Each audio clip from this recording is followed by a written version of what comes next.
아이 자녀를 이제 합격시키신 어머님들 중에서도 되게 다양한 케이스들이 있는데, 제가 가장 이제 멋지다, 존경스럽다라고 하시는 분들은 역시나 바로 너의 주.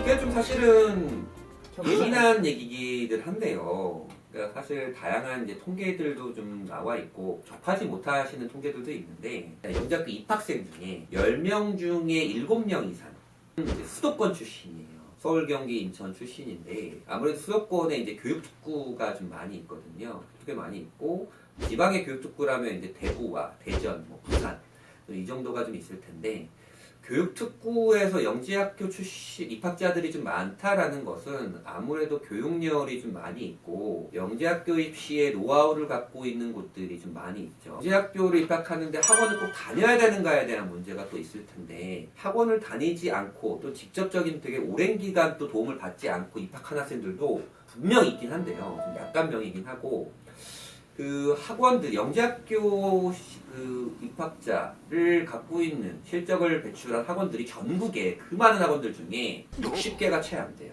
그 학원들에 아무래도 이제 영재학교에 대한 입시가 있고, 또한 그 영재학교를 보내기 위해서는 또 선생님들도 필요하잖아요. 선생님들의 수도 한정적이고, 그런 선생님들이 또 그런 학원에 계시고, 그러니까 아무래도 교육특구와 수도권에서 영재학교를 좀 많이 보내는 것도 사실입니다. 그럼 지방학생들은 영재학교를 못 가느냐? 그거는 아니에요. 그건 아니고, 지금은 온라인 툴도 굉장히 좀 잘 되어 있고 공부할 수 있는 환경들이 좀 마련이 되어 있는데, 문제는 영재학교를 준비하는 그 나의 경쟁자들이 어떠한 방식으로 얼마나 어떻게 준비를 하고 있고, 또한 어떤 생각들을 갖고 있고, 이런 것들을 경험을 하지 못하는 거예요. 왜냐면 지방 아이들 중에 영재학교 준비하는 학생들은 좀 소수다 보니까 그런 것들을 좀 경험하기 위해서는 방학 때를 이용한다라든지 이럴 때만 잠깐이더라도 그 학생들의 어떤 현황들을 좀 바라보면서 이제 견학이라든지, 또는 좀 서울로 유학까지는 모르겠지만 어쨌든 그런 것들을 경험해 보시는 것도 영재학교 진학 준비에 큰 도움은 되리라고 생각을 합니다. 영재학교와 과학고의 차이점은 좀 뚜렷한 편이긴 한데요. 사실은 이제 과학고만을 준비하는 학생들은 별로 없어요. 보통 영재학교를 왜냐하면 영재학교 입시가 이제 8월 달에 끝나고, 그 다음에 과학고 입시는 9월, 10월에 시작이 되니까 영재학교를 준비했다가 불합격한 학생들이 이제 과학고를 준비를 하게 되는데, 준비 패턴은 좀 같다고도 할 수 있지만 또 다른 것이, 영재학교는 2차 지필평가라고 하는 가장 중요한 시험이 있기 때문에 그것에 굉장히 몰입하게 되는데요. 과학고는 지필평가는 없고 수과학 역량을 확인하는, 검증하는 면접으로만 이제 그 합격이 당락이 결정이 돼요. 그렇기 때문에 지필평가를 미친 듯이 준비를 안 해도 사실은 과학고에 합격하는 학생들도 꽤 많이 있고, 또한 이렇게 표현하면 될지 모르겠지만 운이 좋아서 합격하는 경우도 사실은 있어요. 면접을 잘 봐서 합격하는 경우도 좀 많이 있거든요. 그리고 영재학교는 아까 말씀드렸던 대로 4.3점 만점 체제지만, 과학고는 1등급부터 9등급까지 체계가 있고요. 그 다음에 영재학교는 내가 전국에서 다 모집을 해요. 내가 어디에 있는 영재학교를 지원하더라도 다 가능한데, 과학고는 내가 있는 지역의 과학고만 지원을 할 수가 있고, 그 외에 또 차이점이라면 대입에서의 좀 차이점이 있긴 한데요. 지금 상으로서는 지금 영재학교 조기 졸업을 추진을 하고 있는데 확정된 건 아니고요. 영재학교 학생들은 이제 조기 졸업이 좀 불가능한 시스템이에요. 하지만 과학고를 입학하게 되는 순간 이제 조기 졸업과 조기 진학을 목표로 하는 학생들이 되게 많이 있는데, 조기 졸업을 목표로 하게 되는 건 왜 그러냐면, 과학고를 진학을 했을 때 조기 졸업을 해야 서울대에 지원을 할 수가 있어요. 그러니까 2학년이 끝마치고 이제 서울대에 진학을 하게 되는 거죠. 근데 이 조기 졸업 기준이 과학고 1학년 내신이에요. 1학년 내신이 대부분이에요. 물론 IQ 검사 통과하는 것도 있는데, 어쨌든 1학년 내신이 굉장히 중요한데, 그래서 과학고가 입학해서 굉장히 1학년 때 아이들이 좀 공부 때문에 스트레스가 좀 많이 있죠. 그러니까 입학 난이도와 굉장히 스트레스라면, 입학할 준비 과정의 난이도와 스트레스라면 영재학교가 더 큰 건 사실이지만, 입학 후의 스트레스라면 좀 과학고가 좀 스트레스가 있는 것도 좀 사실입니다. 과학고 면접은 사실은 두 가지 패턴으로 좀 나누게 되는데요. 1단계에서 이제 수과학 성적도 보게 되지만, 서류 평가를 하면서 그 서류의 진위를 검증하는, 보통 일반적으로 이제 좀 선생님들이 면접을 하게 돼요. 면접도 서류의 진위를 판단하는 거니까, 본인이 제출한 이제 자기소개서, 학교 생활 기록, 또 선생님의 추천서, 등에서 이제 과학고 선생님들이 이제 물어보시거든요. 그렇기 때문에 본인의 서류를 꼼꼼하게 확인을 하면서 거기에 나와 있는 수과학적 개념 또는 그 외의 내용들을 꼼꼼하게 좀 정리를 해나가는 것이 필요하고요. 1단계를 통과를 해서 이제 2단계 손님 면접을 하게 되면 2단계 때는 수학적 문제를 직접 물어봐요. 수학적 문제를 물어보게 되는데 그것이 이제 고등과정이나 이런 것들은 아니거든요.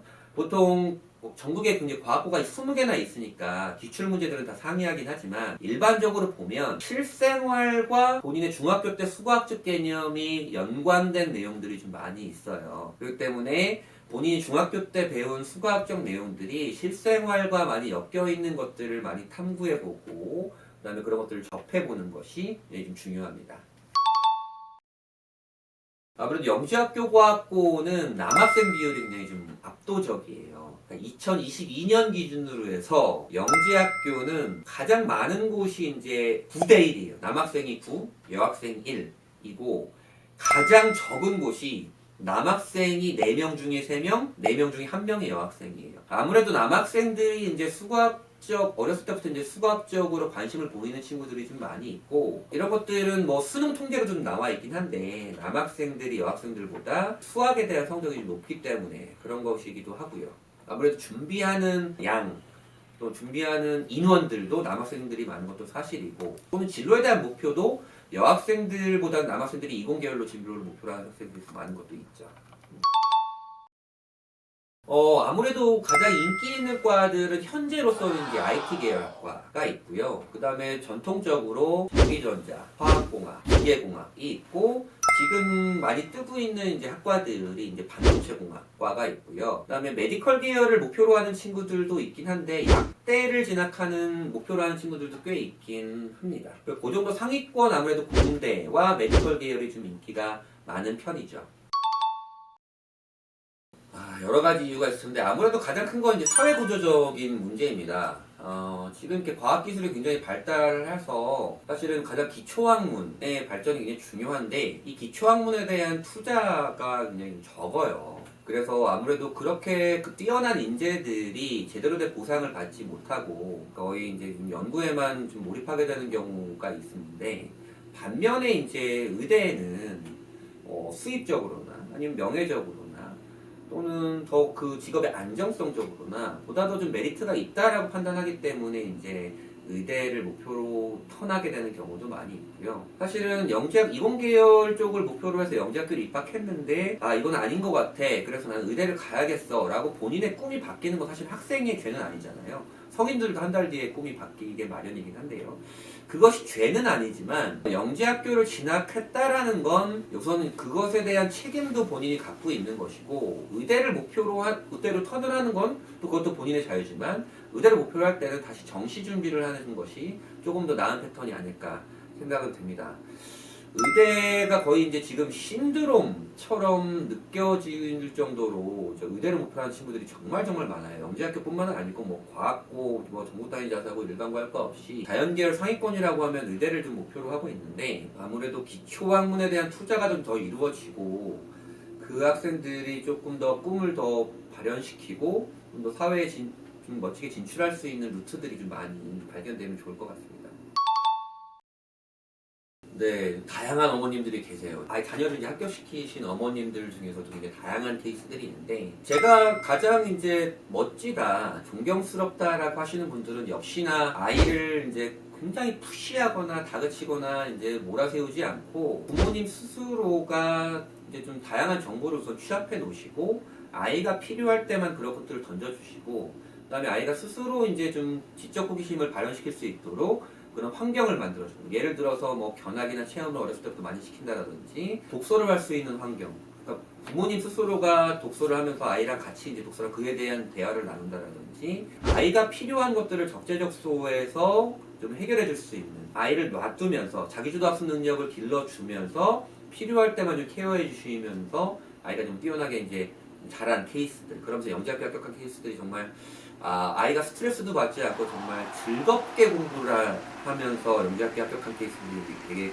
좋아 보였고요. 그 다음에 좀 주의하셔야 될 점은 아무래도 그렇죠. 저도 뭐 그런 욕심이 있을 텐데 자녀가 이제 좋은 고등학교, 영재학교라는 멋진 고등학교에 입학한다라는 건 굉장히 멋진 일이잖아요. 아이의 꿈이라든지 아이의 의사와 상관없이 영재학교가 준비로 막 몰아붙이는 경우가 있어요. 근데 이때 아이가 그래도 그것을 기꺼이 좀 감내를 하고 이제 공부에 대한 어떤 시각이 좀 생기면서 꾸준히 좀 버텨나갈 수 있는 힘이 생기면 좋은데 그렇지 않을 경우에 정말 독이 되는 경우가 많이 있거든요. 정말 공부 자체를 멀리하게 되는 경우도 있고 어쨌든 영재학교를 가게 되면 집어넣는 교육이 아니고 본인이 이제 꺼내면서 계속 나아가는 본인 공부를 해야 되는데 그렇지 못하고 그냥 거기에 갇혀서 이제 생활을 하게 되는 경우도 많이 있어요. 물론 아이들이 청소년기라 본인들이 스스로 판단하지 못하거나 정신적으로 좀 혼란을 겪는 경우도 많이 있어서 부모님들의 케어는 반드시 필요하지만 본인의 욕심으로 아이들을 이제 몰아세우는 것은 아닌지는 한 번쯤은 좀 고민해 보시는 것이 좋을 것 같아요. 그렇게 해서 영재학교를 입학하면 또 좋은 일이긴 한데 입학해서도 문제가 그때부터는 이제 본인이 스스로 모든 걸 결정해서 해야 되는데 그때도 이제 부모님의 도움이 계속 필요한 경우도 있어요. 이러면 좀 문제가 생기거든요. 그렇기 때문에 아이가 좀 스스로 모든 것을 결정하고 공부할 수 있는 환경을 좀 만들어주는 게 좋고 그 다음에 몰아세웠는데 영재학교에 불합격했는데 또 다른 고등학교 가서도 이제 성적이 안 나오는 케이스가 가장 좀 안타까운 케이스긴 하거든요. 그때는 아이도 그렇고 부모님도 그렇고 이제 멘탈이 좀 나가면서 심지어 이제 아이와 부모님 사이가 굉장히 멀어지는 경우도 많이 발견이 됐어요. 어머님이 하소연하시는 경우도 좀 많이 보면서 이제 마음속이 아프고 했었는데 결국에 이제 스스로 공부하고 자라날 것은 아이 스스로기 때문에 그런 환경을 좀 만들어 주시는 것이 가장 좋을 것 같습니다. 학교 불합격은 사실은 그 학생 개인에게 아무래도 인생에서의 첫 실패가 될 거예요. 그런 것으로 인해서 좀 굉장히 좀 멘탈이 나가는 경우도 많이 있죠. 아이도 그렇고 부모님도 그렇고. 근데 그것이 굉장히 저는 큰 밑거름이라고 생각을 합니다. 아이는 고등학교를 가는 것 또는 대학교를 가는 것만이 목표는 아니고 그 너머에 그냥 아이의 삶이 있는데요. 사람이 이제 사실은 삶을 살아가다 보면 다양한 희노애락이 있고 실패는 반드시 경험하게 됩니다. 근데 이 실패를 딛고 일어서는 힘이 보통 우리가 회복탄력성이라고 하잖아요. 이 회복탄력성이 좋은 사람들이 사실은 그 실패를 겪었을 때 그것을 딛고 일어서서 더 도약하는 경우도 많이 있는데 영재학교 불합격이라는 큰 실패를 딛고 담담하게 그것을 받아들이고 본인이 나아가야 될 과정으로 받아들이고 또한 영재학교를 준비했던 것이 본인의 자양분이라는 것을 믿고 그 다음 스텝으로 좀 넘어가는 좀 생각이 좀 필요하고요. 일반고라든지 전국 단위 자사고를 준비하는 것 그런 것들이 또 고민이 많이 되실 텐데 영재학교를 불합격해서 이제 전국 단위 자사고 외대부고라든지 상상고 이런 전국 단위 자사고를 준비하는 친구들이 좀 많이 있는데요. 그럴 때 전국 단위 자사고를 생각할 때는 내가 전과목 밸런스가 어떠한지를 반드시 먼저 점검하셔야 돼요. 전과목 밸런스가 안 좋은데 그냥 전국 단위 자사고를 입학을 하게 되면 아무래도 내가 원하는 성적을 받지 못하는 경우가 있어요. 왜냐하면 전국 단위 자사고에는 영재학교를 준비했던 만큼의 수준을 갖고 있는 뛰어난 친구들도 있고 굉장히 투철하고 꼼꼼하게 공부한 친구들도 많이 있거든요. 그렇기 때문에 그렇게 좀 생각하시는 게 좋고 영재학교를 불합격하면 아이들이 이제 의대를 목표로 다시 이제 턴하게 되는 경우가 되게 많아요. 그럴 경우 이제 상산고등학교라는 곳을 선택하게 되는 경우가 있는데 아무래도 영재학교를 불합격한 친구들이 상산고에 좀 많이 준비를 하고 입학을 해요. 그때는 또 이제 정상고를 간다라는 건 이제 수능 패턴을 준비하는 것이기 때문에 수능 공부를 오롯이 하면 되고 또는 내가 집 앞에 일반고를 가겠다라고 한다 그러면 아무래도 다양한 아무래도 영재학교 입시는 8월 말에 딱 끝나는 거니까 8월 말부터 고등학교 입학 전까지 2월까지 반년 정도의 이제 시간이 있잖아요. 그때까지 본인이 해야 될 공부들을 철저하게 해나가시면 큰 문제는 없습니다.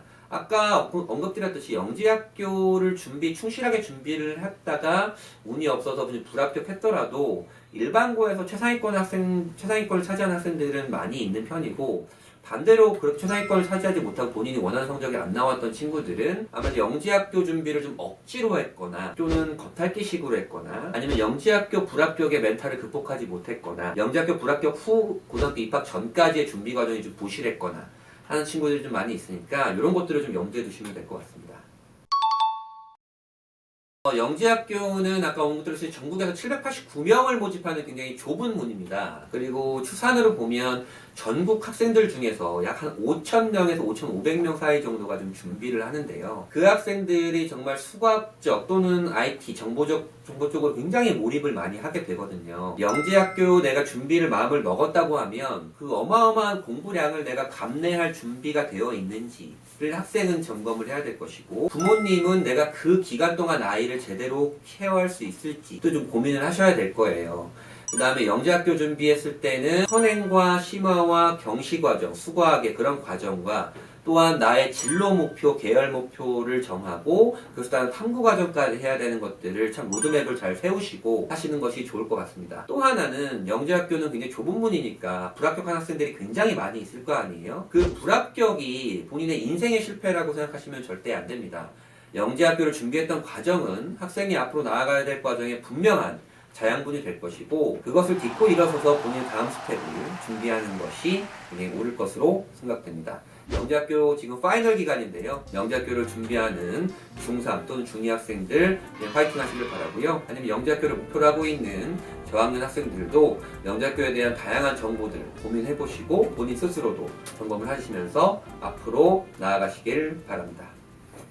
구독, 좋아요, 알람 설정, 이준TV 사랑해주세요. 전략에 힘을 더해